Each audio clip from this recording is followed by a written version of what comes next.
नमस्कार साथियों, आप सभी का फिर से स्वागत है जीके ग्रुप परिवार यूट्यूब चैनल में।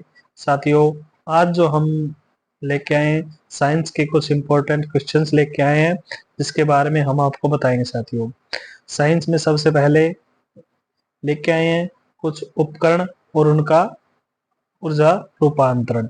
तो साथियों, इसमें से भी एक नंबर का क्वेश्चंस लगभग कई एग्जाम्स में आ जाते हैं। तो साथियों, स्टार्ट करते हैं। सबसे पहले विद्युत बल्ब। जो विद्युत बल्ब है वो विद्युत ऊर्जा को प्रकाश व उष्मा ऊर्जा में रूपांतरित करता है। साथियों, उसके बाद विद्युत हीटर है, ये भी विद्युत ऊर्जा को उष्मा ऊर्जा में रूपांतरित करता है। साथियों, लाउड स्पीकर है, वो विद्युत ऊर्जा को ध्वनि ऊर्जा में रूपांतरित करता है। विद्युत मोटर है, ये विद्युत ऊर्जा को यांत्रिक ऊर्जा में रूपांतरित करता है। साथियों, डायनेमो यांत्रिक ऊर्जा को विद्युत ऊर्जा में करता है। मोमबत्ती है, वो रासायनिक ऊर्जा को प्रकाश एवं उष्मा ऊर्जा में करता है। माइक्रोफोन्स है, वो ध्वनि ऊर्जा को विद्युत ऊर्जा में रूपांतरित करता है। सोलर सेल सौर ऊर्जा को विद्युत ऊर्जा में करता है। विद्युत सेल या रासायनिक ऊर्जा को विद्युत ऊर्जा में। सितार यांत्रिक ऊर्जा को ध्वनि ऊर्जा में।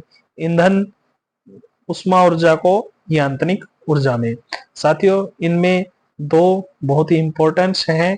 एक तो डायनेमो का आ जाता है, जो रासायनिक ऊर्जा को प्रकाश एवं उष्मा ऊर्जा में रूपांतरित कर नहीं यांत्रिक ऊर्जा को विद्युत ऊर्जा में करता है।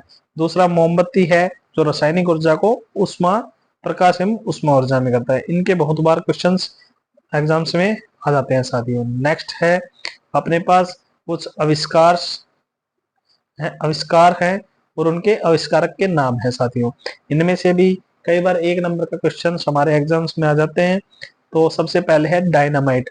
डायनामाइट की जो आविष्कारक है वो अल्फ्रेड नोबेल ने की थी। साथियों, और इन्हीं के नाम पर नोबेल पुरस्कार शुरू हुआ था। साथियों, दूसरा है यूरेनियम का विखंडन, जिसे एटम बम बोला जाता है। उसकी खोज किसने की थी? आविष्कारक कौन है साथियों? Otto Hahn. उसके बाद ऑक्सीजन ऑक्सीजन की J Priestley. Proton Goldstein. Electron की जे जे थॉमसन। न्यूट्रॉन की जेम्स चैडविक। क्लोरीन की सीले। परमाणु संरचना Bohr. Portland cement Joseph Aspdin. साथियों, इनमें न्यूट्रॉन और इलेक्ट्रॉन्स के क्वेश्चंस आ जाते हैं, और यूरेनियम और डायनामाइट्स, इनके भी कई बार क्वेश्चन एग्जाम में आ जाते हैं, पूछ लेते हैं इनके आविष्कारक। तो साथियों, इनको भी हमें याद रखना है। इसके बाद बात करते हैं कुछ महत्वपूर्ण तथ्य के बारे में, जिनमें सबसे हल्का तत्व है वो हम बात करते हैं तो वो हाइड्रोजन है। और सबसे भारी तत्व की बात करें, धातु ओस्मियम। एकमात्र द्रवित धातु पारा है, मरकरी जिसे बोला जाता है। एकमात्र द्रवित अधातु है वो ब्रोमीन है। साथियों, प्रकाश बल्ब के तंतु में उपस्थित जो धातु होती है वो, ये भी क्वेश्चंस कई बार एग्जाम्स में आया हुआ है। साथियों, और हरियाणा के एग्जाम्स में आए हुए हैं। साथियों, इनका है टंगस्टन। जो प्रकाश बल्ब के उसमें धातु होती है वो टंगस्टन। और ये अगला भी आया हुआ है, प्रकाश बल्ब में उपयोग उपस्थित प्रमुख गैस। तो साथियों, ऑर्गन। सौर सेल में उपयोगी तत्व सिलिकॉन। और कांच के विभिन्न रोगों के लिए उत्तरदायी यौगिक कौन कौन से हैं? नीला जो बनाता है वो कोबाल्ट ऑक्साइड, हरा क्रोमियम ऑक्साइड, और लाल आयरन ऑक्साइड। साथियों, ये कुछ इंपॉर्टेंट क्वेश्चन थे, कई बार क्वेश्चंस में आ जाते हैं। इसके बाद बात करते हैं हम साइंस के कुछ इंपॉर्टेंट्स। तो अस्थियों की कुल संख्या 206। सबसे छोटी हड्डी स्टेपिज। सबसे लंबी हड्डी फीमर, जांग की हड्डी जिसे बोला जाता है। और स्टेपिज होता है वो कान के बीच, कान में होती है। उसके बाद कशेरुकाओं की कुल संख्या है 33। सबसे लंबी पेशी साइटोरियस। सबसे बड़ी आंत की जो लंबाई है वो 1.5 मीटर, और छोटी आंत की लंबाई 6.25 मीटर। यकृत का भार 1.4 से 1.8 किलोग्राम। यकृत का भार महिलाओं में होता है 1.2 से 1.4 किलोग्राम। तो सबसे व्यस्त मानव अंग है वो हृदय है साथियों। शरीर की सबसे बड़ी ग्रंथि यकृत। सर्वाधिक पुनरुत्पादन की क्षमता यकृत, सबसे कम पुनरुत्पादन की क्षमता मस्तिष्क। नेक्स्ट, इसमें विज्ञान की जो प्रमुख शाखाएं हैं उसके बारे में बताया साथियों। सबसे पहले एक्रोस्टिक्स, ये ध्वनि से संबंधित विज्ञान है साथियों। एस्ट्रोनॉमी, ये खगोल शास्त्र इसको कहा जाता है। इसमें ग्रह, उपग्रह और अन्य आकाशीय पिंडों का अध्ययन किया जाता है साथियों। एस्ट्रोनॉटिक्स, यह अंतरिक्ष की में यात्रा करने से संबंधित विज्ञान की शाखा है साथियों। एरोनॉटिक्स, ये वायुयान संबंधी प्रक्रियाओं का अध्ययन है साथियों। कॉस्मोलॉजी, ये ब्रह्मांड का अध्ययन किसमें बोला जाता है? कॉस्मोलॉजी। क्रायोजेनिक्स, यह निम्न ताप से विभिन्न प्रयोग तथा नियंत्रणों का अध्ययन किया जाता है। होलोग्राफी, लेजर पुंज की सहायता से त्रिविमीय चित्र बनाने वाली विधि का अध्ययन किया जाता है साथियों। मेट्रोलॉजी, इसमें माप विज्ञान की शाखा से संबंधित है साथियों। ये कुछ महत्वपूर्ण शाखाएं थी। ये कुछ कंप्यूटर्स की मेमोरी की इकाई है। तो 1 बिट बाइनरी डिजिट होती है 0 और 1। 8 बिट में एक बाइट होती है जो 2 निबल्स के बराबर। 1024 बाइट में 1 किलो बाइट होती है। ये साथियों क्वेश्चंस में बहुत बार आया है। 1000 बाइट्स इक्वल टू कितना होता है? तो 1 किलो बाइट। और 1024 किलो बाइट में दोस्तों 1 मेगाबाइट होता है। और 1024 मेगाबाइट में 1 गीगाबाइट होता है। और 1024 गीगाबाइट्स में 1 टेराबाइट्स होता है साथियों। ये बहुत ही इंपॉर्टेंट है। इसमें से एक क्वेश्चन कंप्यूटर्स की तरफ से आ जाते हैं साथियों, इसको ध्यान रखना है साथियों। इसके बाद कुछ प्रमुख स्थानों के भौगोलिक नाम से हैं, उनके बारे में हम आपको बताते हैं साथियों। सबसे पहले सफेद हाथियों का देश। सफेद हाथियों का देश किसे कहा जाता है साथियों? लाओस। नील नदी की देन मिस्र। चीनी का कटोरा क्यूबा। कंगारुओं का देश ऑस्ट्रेलिया। पूरब के मोती सिंगापुर। हजार झीलों का देश फिनलैंड। मध्य रात्रि सूर्यों का देश नॉर्वे। भूमध्य सागर की कुंजी जिब्राल्टर। संसार की रोटी भंडार उत्तरी अमेरिका का प्रेरीज मैदान। प्रेरीज घास का मैदान जिसे बोला जाता है साथियों। यूरोप का मरीज तुर्की। सूर्योदय का देश जापान। पवित्र भूमि यरूशलेम। चीन का शोक इसे कहा जाता है हांग हो नदी। 7 पर्वतों का देश रोम। यूरोप का स्वर्ग स्विट्जरलैंड। दुनिया की छत पामीर का पठार। पिरामिडों का देश मिस्र। निषिद्ध शहर लहासा। अंपायर सिटी न्यूयॉर्क। लोंग का द्वीप जंजीबार अफ्रीका में है जो। इंटरनल सिटी रोम। एड्रियाटिक की रानी वेनिस इटली। अंटार्कटिका का शहर वाशिंगटन डीसी। ये कुछ इंपॉर्टेंट उपनाम थे। इनमें से भी क्वेश्चंस कई बार एक आ जाता है साथियों, इसलिए इसको भी ध्यान रखना है। इसके बाद है बहुत इंपॉर्टेंट हमारी कुछ क्रांति, कृषि से संबंधित क्रांतियां हैं, उसके बारे में बता देते हैं। हरित क्रांति कृषि उत्पादन। श्वेत क्रांति दुग्ध उत्पादन। नीली क्रांति मत्स्य उत्पादन। गुलाबी क्रांति झींगा मछली उत्पादन। पीली क्रांति सूर्यमुखी व तिलहन का उत्पादन। भूरी क्रांति परंपरागत ऊर्जा उत्पादन। लाल क्रांति मांस व टमाटर उत्पादन। गोल क्रांति आलू उत्पादन। रजत क्रांति अंडा उत्पादन। सुनहरी क्रांति फल उत्पादन।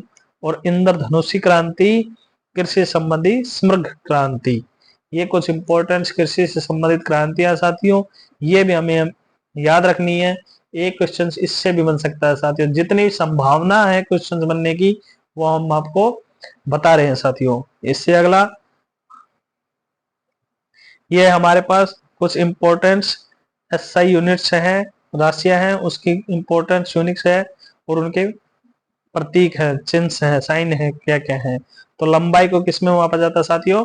लंबाई की जो एसआई यूनिट है वो मीटर है, द्रव्यमान की किलोग्राम है, समय की सेकंड है, कार्य व ऊर्जा की जूल है, विद्युत धारा की एम्पियर है, क्षेत्रफल वर्ग मीटर, आयतन घन मीटर, उसके बाद चाल मीटर प्रति सेकंड, कोणीय वेग रेडियंस प्रति सेकंड, आवर्ती हर्ट्ज हर्ट्ज, संवेग किलोग्राम प्रति मीटर प्रति सेकंड, उसके बाद आवेग न्यूटन सेकंड, दाब का पास्कल, शक्ति वाट, विद्युत प्रतिरोध ओम, बल न्यूटन, तरंग दैर्घ्य एंगस्ट्रॉम, पृष्ठ तनाव न्यूटन प्रति मीटर और ज्योति तीव्रता कैंडला।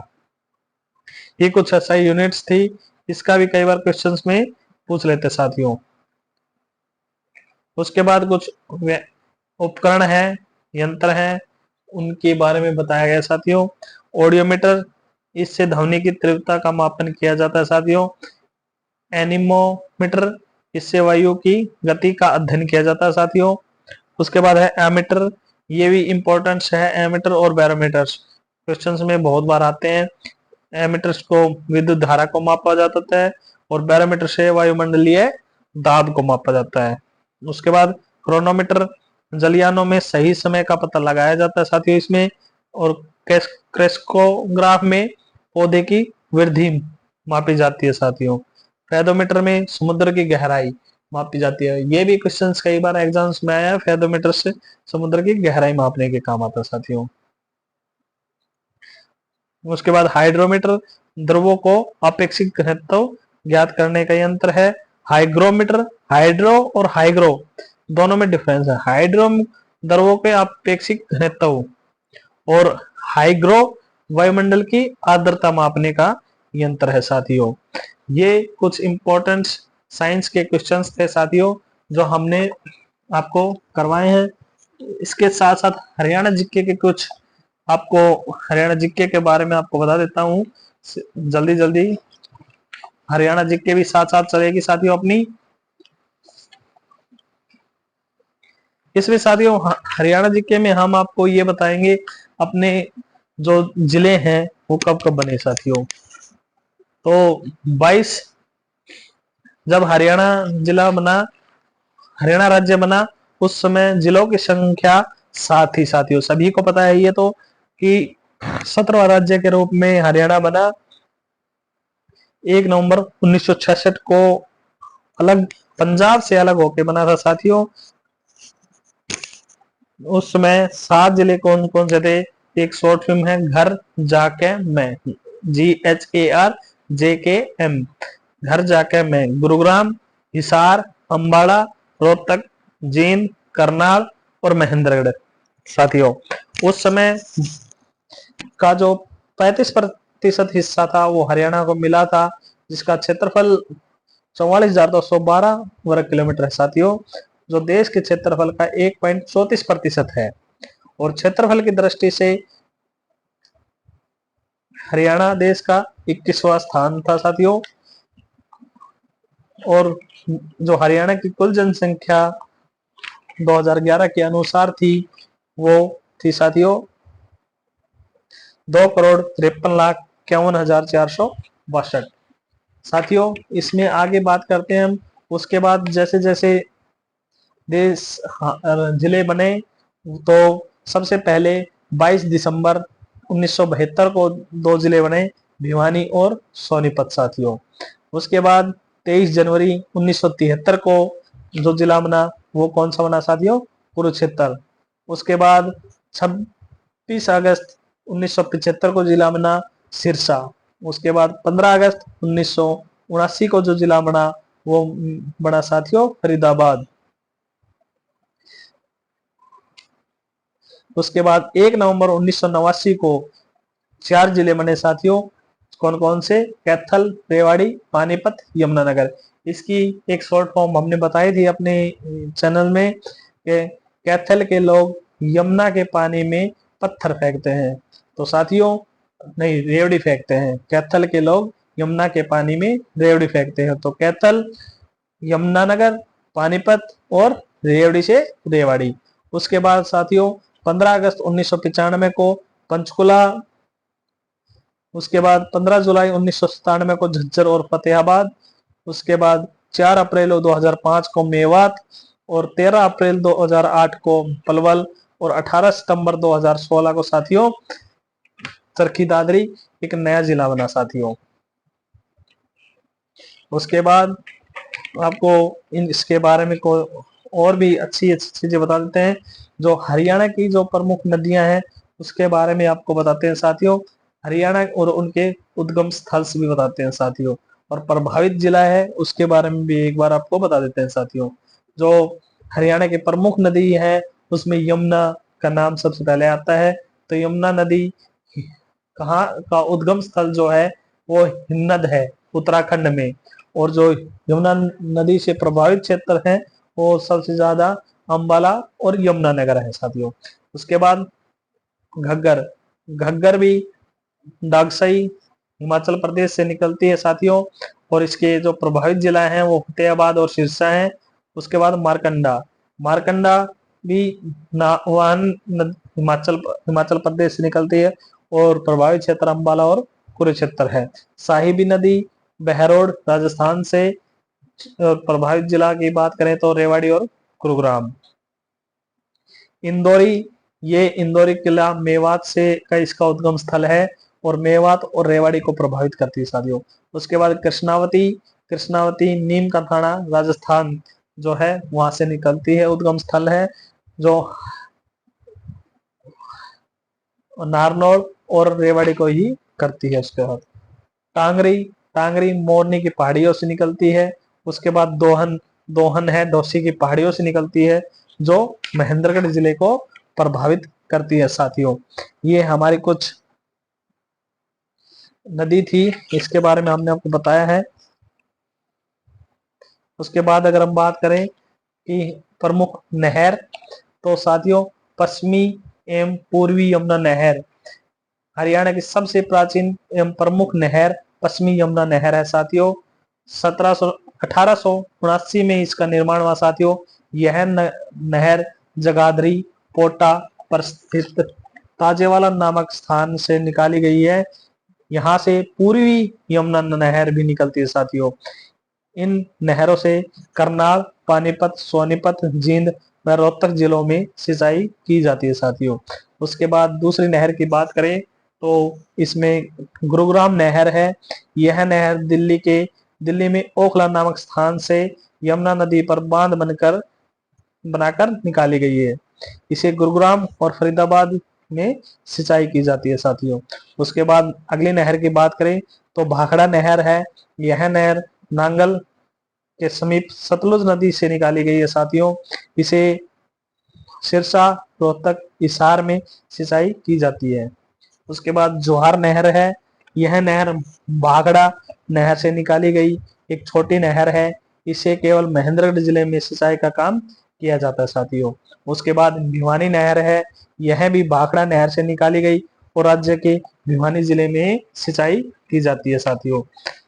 उसके बाद बात करें यमुना, सतलुज यमुना नहर हरियाणा की जीवन रेखा है साथियों।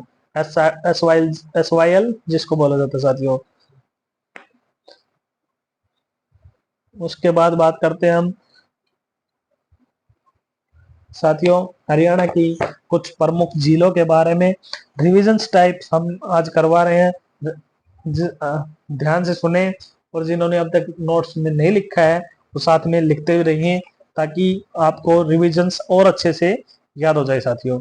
जो दमदमा झील है ये सोहना गुड़गांव है साथियों, हरियाणा में सबसे बड़ी है और 12.14 वर्ग किलोमीटर में है साथियों। अरावली की पहाड़ियों में दिल्ली से मात्र 50 किलोमीटर दूर स्थित है साथियों। उसके बाद खलीलपुर झील की बात करें तो ये मेवात में है साथियों, खलीलपुर जगह है मेवात में, वहां पर 607 हेक्टेयर में है। उसके बाद बात करते हैं कोटला झील। कोटला झील भी मेवात में है साथियों।